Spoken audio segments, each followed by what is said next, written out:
Bonjour tout le monde. Donc, je vais vous présenter un projet qui est en fait en cours encore, puisque l'aéroport est en construction, mais les travaux d'amélioration de sol sont quand même bien avancés, donc c'est ce que je vais vous présenter maintenant. Donc, je vais faire une présentation générale du projet, donc sachant qu'on a fait de la consolidation donc par des drains verticaux et par du vacuum. Donc le projet, c'est le nouvel aéroport de Mexico. Donc c'est à peu près 20 km du centre de Mexico. Donc le client, c'est le groupement aéroportuaire. Il y a un groupement de designers qui s'appelle Tassana. Voilà. Donc c'est eux. Avec NACO, c'est Royal Asconings, par exemple. Donc c'est des gens qui connaissent ce genre de projet. Et c'est Arup qui s'occupe du terminal. Donc il y a deux parties, le terminal et les pistes qui sont séparées. Donc c'est une surface importante, hein, vous voyez, c'est 4000 hectares. Donc dans la première partie du projet, il y a 3 pistes. Le terminal qui ressemble à ça. Et une tour de contrôle. Donc nous, on a travaillé... Donc, je vais vous montrer déjà où c'est. Donc, voilà, ça, c'est une vue de Mexico. Donc, il y a une zone qui n'est pas du tout exploitée. Pour une raison très simple, c'est vraiment la zone la plus mauvaise de toute la région. C'est vraiment les sols les plus mauvais. Bon, c'est pas de toute façon, il n'y a jamais de bon sol à Mexico, enfin à Mexico City, mais en tout cas, ceux-là, c'est encore les pires. Donc, le nouvel aéroport, il est comme ça. D'accord ? Donc, il prend cette place-là. Ce qui est assez intéressant à voir, c'est que ça, c'est l'aéroport existant. Donc, c'est l'aéroport qui a été construit il y a quelques années. Si vous voyez l'axe des pistes, il y a un petit problème. Donc, du jour au lendemain, il va falloir arrêter celui-là. Quand on va démarrer celui-là, il va falloir arrêter celui-là. Donc, c'est une contrainte d'exploitation assez importante, mais bon, ils se débrouilleront. Donc, dans le projet, donc, il y a trois pistes. Donc, c'est les 3 pistes que vous voyez ici. Donc vous voyez, ça te prend toute cette zone-là qui est complètement inexploitée aujourd'hui. Donc c'est un grand terrain vague. Alors les conditions de sol sont assez intéressantes. Donc si vous regardez, voilà, alors, les indices des vides qui varient entre 3 et 12, des teneurs en eau de 300%, des CV qui sont assez faibles. C'est peu surconsolidé, hein, c'est normalement consolidé globalement. Donc ça tasse beaucoup, hein, c'est plusieurs mètres de tassement chaque fois que vous faites quelque chose. Et il y a aussi une particularité importante pour ceux qui connaissent pas Mexico, c'est que la ville de Mexico pompe de l'eau dans le sous-sol, puisque c'est un ancien lac. Et en fait, ce pompage crée du tassement. Donc tous les ans, il y a une vingtaine de centimètres de tassement, uniquement dû au pompage de l'eau dans le terrain. Donc ça, c'est un CPT, typiquement jusqu'à 30 mètres. Hein. Il y a plusieurs centaines de mètres d'argile. Ça, c'est jusqu'à 30 mètres. Ouais, le tassement régional, c'est dans cette zone-là, c'est dans les 30 cm par an. Donc par an, il y a 30 cm de tassement, sans rien faire, juste parce qu'on pompe l'eau du terrain. Donc je ne sais pas si vous voyez bien l'échelle, donc là c'est 0,5 MPa de QC. Hein. D'accord ? Donc ça c'est jusqu'à 30 mètres. Donc voilà la configuration du terrain. Donc ça c'est la construction actuelle. Donc je vais vous parler, donc, ce qui a été fait. Donc il y a 2 pistes donc, qui font plusieurs kilomètres. Hein. Il y a des zones d'essai de vacuum, et après, il y a un appel d'offres qui est en cours pour faire du vacuum tout autour. Là. Donc toutes les zones d'approche autour du terminal vont être faites en vacuum. Voilà, donc nous, on a réalisé la piste 2 ici, en drains verticaux, et une zone d'essai de vacuum. Donc les travaux. Donc voilà, donc je vais vous parler très rapidement de la piste. Donc c'est la piste 2, donc c'est 33 millions de mètres linéaires de drains. Millions de mètres linéaires. Hein. Qu'on a fait en 6 mois, donc avec un pic à 15 machines. En moyenne, on avait 13 machines en moyenne sur le chantier. Bon, après, si vous voyez là sur la photo, vous voyez tous les camions là. Ça, c'est les camions qui amènent le matériau pour terrasser, faire les pistes, etc., etc. Enfin, il y a un gros enjeu de terrassement. Et de disponibilité de matériaux, et c'est pour ça que la piste est faite en drain et en surcharge, donc c'est des drains plus de la surcharge. Par contre, tous les aprom, etc., vont être faits en vacuum pour principalement une question de temps de consolidation, mais aussi de disponibilité de matériaux. Donc là, il y a une petite vidéo qui va être lancée pour vous montrer un peu la réalisation des drains. Vous allez voir que ça va assez vite. Donc c'est des drains entre 25 et 30 mètres, hein, à peu près. Donc il faut à peu près 30 secondes pour faire un drain. Compris.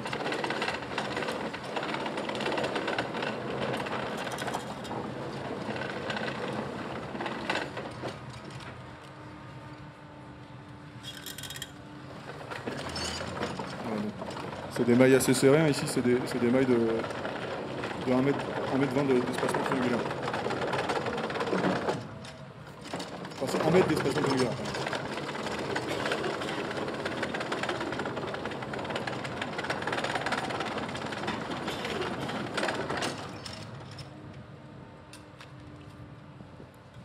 Voilà, vous avez vu 60 mètres de drain.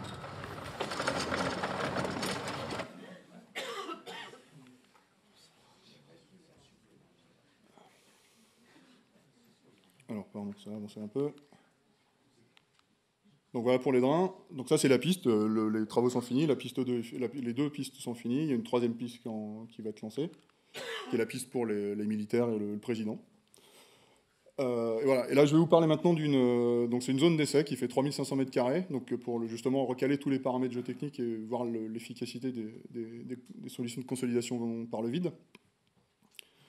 Donc voilà la zone. Donc les étapes, c'est d'abord une plateforme de travail qui fait 1 mètre d'épaisseur. Donc tous les matériaux de remblai, ce sont des matériaux assez légers puisque c'est des matériaux volcaniques, donc qui ont une densité de 13,7 kN par mètre cube.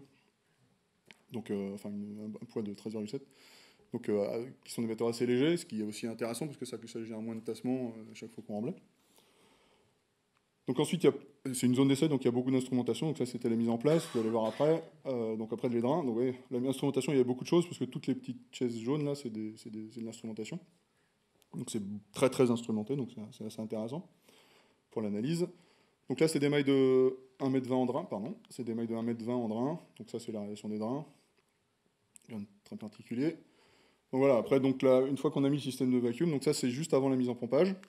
Donc vous voyez, c'est la membrane, elle n'est pas comprimée encore puisqu'elle n'est pas sous vide. Et ça, c'est juste après. Donc vous voyez, pour ceux qui ont jamais vu du vacuum, on voit bien la membrane qui s'est plaquée contre le sol due à la dépression. Donc voilà la zone. Voilà, c'est 3500 m², donc toute l'instrumentation partout. Donc il y a les tranchées pour faire l'étanchéité autour, la membrane partout. Et donc ça, c'est en pompage. Et il y a deux systèmes de pompage, un de chaque côté. Voilà, ensuite on remblait, donc on met un remblai de compensation. Enfin, il y a des couches de protection dans le sable. Donc ça, c'est du sable classique, donc qui a une densité assez importante. Et après, les remblais sont des remblais allégés aussi. Enfin, c'est des remblais allégés naturels, puisque c'est des remblais volcaniques qui sont à 11 kN par mètre cube. Donc là, ça ne compense pas forcément l'ensemble des tassements. Parce qu'en fait, le tassement à 100% de consolidation, c'est 6 mètres. Avec les charges. Donc là, c'est une zone d'essai, donc ça a été c'était pour caler, et je vais vous montrer à la fin, il y a eu 2 zones d'essai, donc pour qu'elles soient exactement comparables, les remblais de compensation sont les mêmes. Donc au total, il y a 1 mètre de plateforme plus 1 mètre de remblai. Donc il y a 2 mètres au total plus le vacuum. Donc ça, c'est les phases de remblaiement. Donc les différents résultats. Donc ça, c'est la dépression. Donc ce qu'il faut savoir, c'est que Mexico City, c'est à 2250 mètres d'altitude. À 2250 mètres d'altitude, la pression atmosphérique, c'est 78 kPa. Donc déjà, on n'aura pas plus que 78 kPa. Par définition, puisque le principe du vacuum, c'est de retirer la pression atmosphérique sur la pression interstitielle. Donc ça, c'est les mesures. Donc c'est les mesures de pression. Donc là, oui, en barre, donc 75 kPa ici. Donc ça, c'est les mesures à la pompe, et ça, c'est les mesures dans le sol. Donc ce que vous voyez, c'est à la pompe, bon, c'est assez constant. Et on a une très bonne efficacité, puisqu'on est à 73 kPa à peu près. Et là, à 70. Donc ça, c'est dans le système de pompage. Bon, c'est pas très, très compliqué d'avoir une bonne efficacité de système de pompage. Ce qui est plus intéressant, c'est de savoir combien vous avez effectivement mis de pression dans le terrain, avec toutes les pertes de tout le système. Donc pourquoi ça diminue? Ça diminue à cause du tassement au fur et à mesure du temps. Le tassement au fur et à mesure du temps fait de la perte de charge entre l'endroit où vous avez les pompes et le terrain. Puisqu'il y a comme des tassements, dans l'intervalle, il y a 3 mètres de tassement, là, typiquement. D'accord. Donc on finit à 60 kPa à peu près. Ce qui est déjà, c'est déjà pas mal. Alors il y a une petite chose qui est intéressante à voir quand même, c'est là vous voyez un petit trou là. Enfin, ça a l'air de descendre. En fait c'est parce qu'il y a un petit trou dans la membrane qu'on arrive à réparer assez facilement. Vous voyez, on détecte très facilement qu'il y a un problème. On le voyait que d'un côté puisque le trou est d'un côté, donc on sait d'où il est. On le répare et après ça repart. Donc c'est des choses qui marchent bien, on sait faire ça sans trop de problèmes. Mais par contre, ça demande une vérification systématique parce que ça peut toujours arriver. Là, en pratique, c'est parce que le matériau de remblai, c'est du matériau qui est assez... Enfin, c'est du matériau coupant, enfin, très coupant. Donc il faut bien le protéger, il faut bien protéger la membrane. Bon, c'est un point particulier, c'est pour ça qu'on met des couches de protection. Mais là, c'était pas... Enfin, il y a eu un petit trou quand même. Donc ça, c'est les courbes de tassement. Donc vous avez les courbes de tassement à l'intérieur de la zone, ça c'est des courbes à l'extérieur, hein, les points qui sont à l'extérieur. Donc voilà, en 6 mois, il y a 2,90 m. Et on a dans toute la zone, on est à au moins à 2,20 m de tassement. Ça, c'est les courbes. J'ai des zooms des courbes à l'extérieur, donc les points qui sont loin. Donc vous voyez qu'on a très peu de tassement, hein, c'est 1 ou 2 cm. Donc ça, c'est les courbes, les points qui sont à l'extérieur. Juste pour montrer que l'effet de tassement s'estompe assez rapidement. Ça, ce qui est intéressant, c'est les vitesses de tassement. Donc ça, c'est les vitesses de tassement en fonction du temps. Donc c'est en centimètres par jour. Donc on commence à des vitesses à... Bon, ça descend assez rapidement, mais on commence vite à des vitesses de 4 à 5 cm par jour. C'est-à-dire chaque jour, on a 5 cm de tassement. Pour converger vers des valeurs à... là, voilà, on converge à 0, au bout de 6 mois, on convergeait à 0,7 cm par jour. Donc ça, c'est normal, hein, plus on consolide et moins ça va vite. C'est long, surtout vers la fin. Voilà. Donc ça, c'est les profils en travers. Donc ça, c'est par exemple dans ce sens-là. Tout ça pour montrer... Donc il y a l'effet... Donc dans l'effet de consolidation ici, il y a l'effet du vacuum lui-même, donc à peu près entre 70 et 60 kPa, et l'effet du remblai, les 2 mètres de remblai. Donc les 2 mètres de remblai, ça pèse 27 kPa, le vacuum, il fait à peu près 60 kPa. Donc c'est pour montrer le profil de tassement. Donc on a des profils relativement plats, qui sont bien plus plats qu'un remblai de préchargement, et sachant que c'est la superposition d'un effet de vacuum qui est quasiment homogène, avec un effet de remblai qui est en cuvette. Donc c'est la superposition des deux. Je vais vous montrer après l'autre essai qui a un peu moins bien marché, et vous verrez la différence. Mais bon, voilà. Et donc ça, c'est les bords de la zone. Avec assez vite, on n'a plus de tassement, quoi. Mais bon, c'est quand même 4 ou 5 cm ici. Donc après, c'est bien instrumenté, donc on a des tassemètres multipoints. Donc ça, c'est les tassements en fonction du temps, à différentes profondeurs. Vous voyez, vous avez à 30 mètres, à 25 mètres, à 18 mètres, à 12, à 8 et à 2. Donc ça, c'est tout en bas, ça, c'est tout en haut. Et donc ça vous donne les tassements des différentes couches. Vous voyez que c'est assez homogène. Donc ça, c'est en fonction du temps. Et ça, c'est en fonction de la profondeur. Donc en fonction de la profondeur. Et chaque courbe, c'est un moment dans le temps. D'accord. Donc au début, il y a ça, et avec le temps, ça fait comme ça. Donc pour mieux l'analyser, il faut regarder les pourcentages de déformation. Donc ça, c'est les pourcentages de déformation dans les différentes couches. Donc vous voyez, c'est assez homogène au final, c'est une vingtaine de pourcents de l'épaisseur sur chacune des couches, sauf vraiment tout en bas, parce qu'on arrive dans la couche dure. Enfin, en fait, il y a plusieurs centaines de mètres d'argile, mais il y a des couches shred régulièrement. Donc la plupart des projets de fondation s'arrêtent sur cette première couche shred à 30 mètres. Après, ça continue à tasser, mais ça tasse moins. Donc voilà pour ça. Là, c'est les déformations horizontales, puisqu'il y a des inclinomètres de chaque côté. Donc, une des particularités du vacuum, c'est que du fait de l'isotropie de la charge, et du fait qu'en fait, on crée une dépression sur la pression interstitielle, les déformations qu'on a sont des déformations qui viennent vers l'intérieur du système et pas vers l'extérieur. Donc, le remblai va faire des déformations horizontales vers l'extérieur, par contre, le vacuum fait des déformations horizontales vers l'intérieur. Donc, voilà, on a des déformations jusqu'à une trentaine de centimètres en surface, et plus on s'éloigne, et moins on en a, quoi. Ce qui est assez logique, mais on a d'assez bonnes... Enfin, on a des déformations qui se déforment comme ça. Donc, ce qui est tout à fait classique, hein, c'est ce qu'on trouve absolument partout dans les projets de vacuum. Donc, le fait que ça se déforme plus en surface qu'en profondeur ne veut pas dire qu'il y a plus de vacuum en surface qu'en profondeur, c'est juste la répartition, enfin, l'effet de la contrainte verticale qui fait ça. Puisque je vais vous montrer après, mais la répartition de vacuum, elle va jusqu'à la profondeur, et c'est le même effet, et l'avantage, c'est aussi que ça a le même effet jusqu'en profondeur. Alors, une chose qui est intéressante aussi, c'est qu'on a mesuré le volume d'eau pompé dans les pompes. Donc ça, c'est le volume d'eau par jour. Donc les points rouges, c'est chaque jour le volume pompé. Et ça, c'est le volume cumulé. Donc c'est le volume d'eau cumulé de pompage. Alors tout ça pour dire que si vous comparez avec la perte de volume, le volume de déformation, vous voyez, on a des 2,90 m de tassement, 2,60 m autour. Ce volume que vous avez perdu, c'est 2600 m3. C'est 9600 m3. Le volume d'eau, c'est 9300 m3. Donc et ça s'explique très simplement. Quand vous faites du vacuum, vous ne faites pas du dewatering. Ce que vous faites, c'est que vous retirez l'eau qui correspond au tassement. D'accord? Pour que le terrain se comprime, bah, il faut retirer l'eau, c'est du terrain qui est complètement saturé. Donc pour le comprimer, il faut retirer quelque chose, et c'est l'eau qu'on retire. Donc le volume d'eau qu'on a pompé est exactement le volume de déformation. Donc on ne fait pas du tout de dewatering, et si vous mettez un piézomètre à côté, il n'y a pas de variation, et il y a des piézomètres à côté, je ne vais pas vous montrer les résultats, mais il n'y a aucune variation du niveau piézométrique autour de la zone. Donc après, une chose qui est intéressante à suivre, c'est les évolutions des piézomètres. Donc ça, c'est les piézomètres à l'intérieur. On voit les différentes phases. Donc, pardon. On voit les différentes phases. Donc ça, c'est la mise en place des plateformes de travail, le démarrage du vacuum et la mise en place des remblais. Donc vous voyez qu'à chaque fois que vous mettez un remblai, ben, votre pression interstitielle a tendance à augmenter, ce qui est normal. Instantanément, elle augmente. Et après, elle consolide jusqu'à retomber à la valeur initiale. Donc ça, c'est ce qui se passe à chaque fois que vous mettez du remblai. Par contre, quand vous mettez du vacuum, ce qui se passe, c'est que vous retirez la pression interstitielle, vous retirez la pression atmosphérique sur la pression interstitielle. Donc ce que vous voyez, c'est qu'au fur et à mesure du temps, votre pression interstitielle diminue.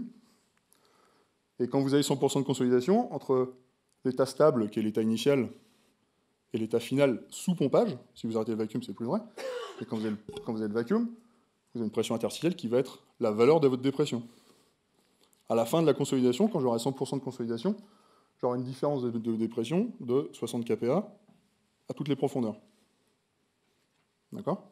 C'est ce qui arrive. Si j'arrête la pompe, la pression va revenir à son état d'équilibre, qui était le zéro du départ, enfin la valeur du départ. D'accord? Donc là, on est à 25 mètres, donc on a 250 kPa. Ça augmente à cause des remblais, donc après ça va se consolider. Donc là, il y a les drains qui se mettent en place ici, donc ça ne consolide pas vite pour l'instant. Après, il y a le vacuum qui crée tout de suite une dépression, qui crée tout de suite une diminution, qui est associée au tassement. Chaque fois qu'on met des remblais, ça remonte un peu, et après ça continue à redescendre. Donc là, en analysant ces courbes-là, on a directement une analyse de la consolidation. Donc il y a beaucoup d'analyses de consolidation qui sont faites derrière, je vous donne juste une simplification du résultat. Donc, en retrouvant aussi bien par la valeur de la dépression, donc en regardant quelle est la charge de consolidation qu'on a effectivement créée. Donc là, typiquement en 6 mois, on a à peu près, on a calculé qu'on avait à peu près 45-46% de consolidation, de degré de consolidation, ce qui correspond avec les CV et les mailles de drain qu'on a mis. Hein. Dans les prévisions, c'était 53%. On est à 46 pour 53, donc bon, c'est pas au jour près non plus, donc c'est une assez bonne prévision. Et ça correspond à une contrainte de consolidation de 40%, de 40 kPa. Ce que vous retrouvez aussi, si vous le simplifiez, enfin c'est une simplification, mais par rapport au tassement, donc en réanalysant les tassements, on est capable en faisant une analyse inverse, non seulement avec les prédictions, mais en plus avec une analyse inverse des courbes de tassement, on est capable de prédire les tassements à l'infini. Le tassement à l'infini, c'est 6,30 mètres dans cette configuration-là. Et on a 2,90 m qui correspond à peu près aussi aux 40 kPa, aux 46 kPa. Ce qu'il faut voir derrière, c'est que toutes les couches ne consolident pas à la même vitesse. En fait, on a en gros 45% en moyenne, mais ça varie entre 30 et 70% en fonction des couches. Ce qu'on avait prévu, puisque ça correspond aussi avec les CV qui sont différents. On a des mesures de CV qui sont un peu différentes. On a des rapports de CV de l'ordre de 5 sur la hauteur. Ça va de 2 à 10, 10-8, quoi. Ce qui fait des variations de consolidation quand même significatives. Et donc le 46%, ça reste une moyenne. Mais par contre, comme on a tous les tassemètres multipoints, plus les piézomètres à différents niveaux, on est capable d'analyser proprement la consolidation à chaque niveau et dans chaque couche. Ce qui est assez intéressant. Voilà. Pour finir la présentation, je vais vous présenter la comparaison, puisqu'en fait, il y a eu 2 zones d'essai. Une que nous, on a faite avec notre solution, et une avec une solution qu'on appelle en drain-drain, c'est-à-dire c'est des systèmes type hollandais, c'est-à-dire donc il n'y a pas de membrane, donc il n'y a pas de membrane, et chaque drain sont connectés directement à la pompe par un tuyau étanche, et en fait la partie supérieure du drain est étanche. Donc ils se servent de la partie supérieure du terrain, qui doit être saturée, pour faire l'étanchéité en surface. Alors, ça marche, mais vous allez voir qu'il y a quand même des différences. Je ne sais pas si vous êtes familier avec ça, mais voilà. Bon. Là, l'avantage, c'est qu'on a une comparaison directe, puisque c'est 2 fois exactement avec les mêmes phasages, les mêmes remblais, etc. Bon, il y a eu plusieurs prognoses qu'ils ont fait. Donc ça, c'est déjà la manière dont ils ont mis les pompes. En fait, ils ont mis les pompes que d'un côté, ce qui fait qu'ils ont des pertes de charge sur la surface. Oui, vous avez, dans le système de pompage, des contraintes, des dépressions à 70 kPa d'un côté et 40 de l'autre. C'est normal. Bon, c'est des choses qu'on sait bien gérer, mais il faut gérer la manière dont on met les pompes et dont on met les drains horizontaux pour être sûr d'avoir une homogénéité de la charge. Mais bon, ça ne change pas grand-chose à l'analyse, puisque au final, en regardant la charge moyenne, c'est ce qu'ils auraient eu partout. Ils auraient une charge moyenne partout à cette valeur-là s'ils l'avaient bien fait. Donc ça ne change pas forcément les analyses, mais par contre, sur un système de traitement, ce n'est pas une très bonne idée. Donc ensuite, sur les déformations, donc, quand on regarde les courbes de déformation, elles sont beaucoup plus en bassin qu'elles sont, puisqu'en fait, quand vous analysez, il y a un rapport de 60% entre le centre et le bord, qui est quasiment la même chose que ce que vous avez avec un remblai. Donc ça s'explique parce qu'en fait, l'efficacité du système de vacuum est plus faible, donc il y a moins de charge de vacuum que ce qu'il y a dans le système avec la membrane. Et donc ça fait une différence, l'effet de tassement du remblai est plus important que l'effet du vacuum. Et en fait, vous regardez les tassements, ils ont eu 2 mètres de tassement sur exactement les mêmes conditions, là où on a eu 3 mètres de l'autre côté. D'accord, uniquement parce que ce n'est pas la même charge de consolidation. Donc ça, c'est pareil sur les courbes. Donc je vais vous économiser l'analyse complète, mais c'est les courbes des piézomètres. Et vous voyez, vous avez un effet ces effets que vous voyez de diminution de la pression interstitielle qui est beaucoup plus atténué. En fait, quand vous faites l'analyse, vous avez au bout de 6 mois, il y a une pression de consolidation due au vacuum uniquement de 12 kPa de ce côté-là et de plus de 40 kPa de l'autre côté. Pour le même pourcentage de consolidation, c'est le même, puisque c'est les mêmes drains, c'est tout pareil. Il y a le même temps, les mêmes drains, donc la vitesse de consolidation, le pourcentage de consolidation est le même. Par contre, la charge appliquée est beaucoup plus faible. Parce qu'en pratique, la charge de vacuum, là où nous, elle était à 60 kPa, elle était à 27 kPa à peu près, de l'autre côté. Ouais, ça simplifie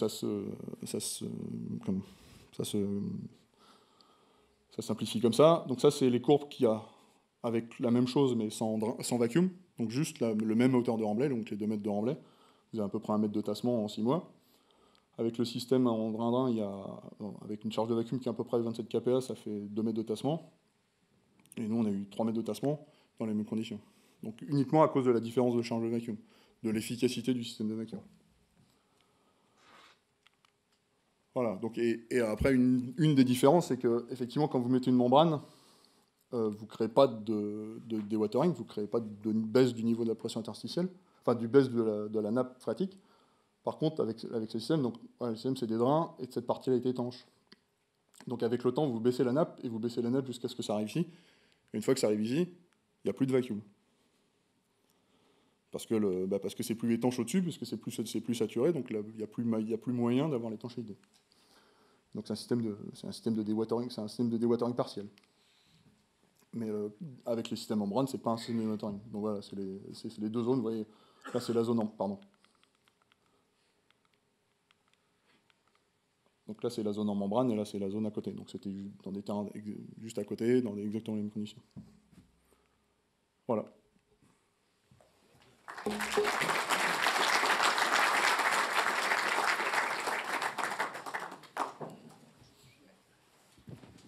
Merci Cyril. Des questions. Merci pour cette présentation intéressante, puis surtout la comparaison entre les 2 techniques. Il y a une chose que je voudrais aussi comprendre. Au fur et à mesure, donc, vous créez une cuvette assez significative, puisque 2,60 m, puis tendant vers 6 mètres. Et comment vous gérez l'eau zénitale? À un moment donné, est-ce que vous ne créez pas un lac? Vous remblayez au fur et à mesure? En fait, on remblait dès le début, en fait. Puisque le remblai que vous rajoutez va servir aussi à la consolidation. Donc vous avez intérêt à remblayer dès le début. Donc en fait, ce qu'on fait, c'est qu'on calcule directement combien on doit... Enfin, il y a la cote initiale, le remblai qui permet de compenser le tassement, et le remblai qui permet d'aller à la cote. D'accord. Et tout ça, il faut le prendre en compte dans le calcul. Et tout ça, ça crée du tassement supplémentaire, donc c'est un calcul à boucler. Mais on prévoit de mettre le remblai directement pour se retrouver à la cote qu'on veut. Parce qu'effectivement, si vous mettez pas le remblai, ça descend, et après, il y a l'eau qui vient par-dessus. D'accord. Et donc, vous mettez le remblai, puis maintenant, donc, l'eau zénitale arrive toujours, et vous n'avez plus 13,7 de densité, mais vous avez 20, puisque votre T11, je ne sais pas comment vous l'appelez, la T-zontale, ça fait comme une piscine. Ça fait une piscine, se charge en eau, et ça, on ne le voit pas sur les courbes. Là, c'est pas compensé jusqu'en haut. Parce que comme je l'ai dit, il n'y a que 2 mètres de remblai au total. Donc de toute façon, il y a déjà 1 mètre qui est passé sous l'eau, dû à la manière dont c'est fait. Mais ça, si ça se voit, quand on les regarde sur les courbes de tassement, on voit pour l'analyser, il faut arriver à le prendre en compte. Sinon, on n'arrive pas à l'analyser proprement.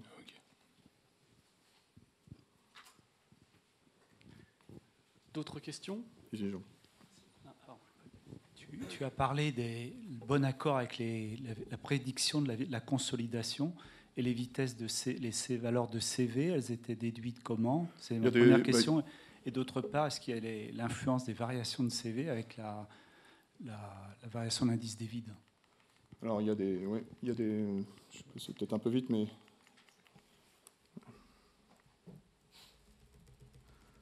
Donc, il y a des mesures de métriques. Hein. Bon, après, les argiles de Mexico City sont quand même assez bien connus. Hein. Donc, il y a beaucoup de données géotechniques.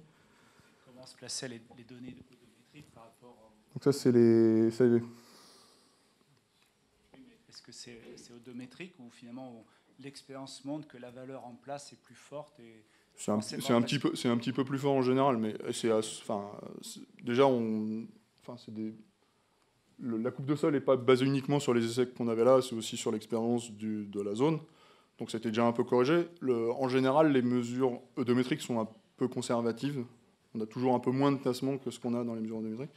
Mais donc de toute façon, après, on recale toujours les modèles, aussi bien en valeur de tassement qu'en vitesse de consolidation.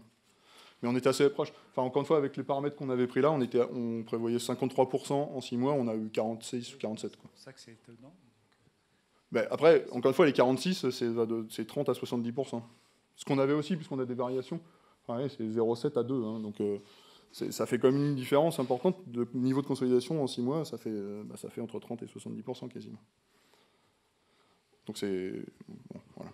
C'était assez proche de la prévision, parce qu'il y a comme beaucoup de données, aussi bien historiques que de reconnaissance. Et l'autre question, c'est comme il y a 30 mètres compressibles, le schéma de consolidation, c'est quoi? C'est une couche unique ou c'est... Non, c'est plusieurs couches avec des paramètres différents. Donc c'est des calculs éléments finis, par exemple? Non, c'est des calculs de consolidation par rapport à la vitesse de consolidation. Avec la vitesse de consolidation, avec un modèle analytique, on a la moyenne. Oui, mais effectivement, en regardant les calculs de consolidation dans chacune des couches, de toute façon, on voit que ça ne consolide pas à la même vitesse. Et on est capable de le prévoir. Hein. Oui, mais là où ça consolide le plus, c'est là où le CV va diminuer, la perméabilité va diminuer. Donc c'est ça ma question. Est-ce que c'est pris en compte dans la... L'effet au deuxième ordre? L'effet au deuxième ordre de variation avec le temps? Non, mais le CV ou la perméabilité dépend de l'indice des vides. Donc quand ça tasse et ça tasse près de là où je draine, je crée une croûte qui est moins perméable. Et donc ça, c'est l'effet secondaire, l'effet au deuxième ordre. On l'a fait pas forcément prendre en compte, mais ça peut se prendre en compte. Après, ça fait une valeur moyenne du CV en fonction du temps, quoi, sur la durée de consolidation. Mais par contre, elle est différenciée dans chacune des couches. Finalement, c'est peut-être le CH aussi qui joue principalement. Ouais, c'est le CH qui joue principalement, de toute façon. Parce que le CV, il joue pas. Hein. Enfin, la consolidation verticale, c'est quelques pourcents, c'est 2% sur la durée, et c'est tout de la consolidation horizontale. Hein. C'est 1 mètre d'espacement, les dents. Là. Enfin, 1,20 m, pardon, en triangulaire. Donc, effectivement, l'effet de la consolidation verticale est très, très, très faible.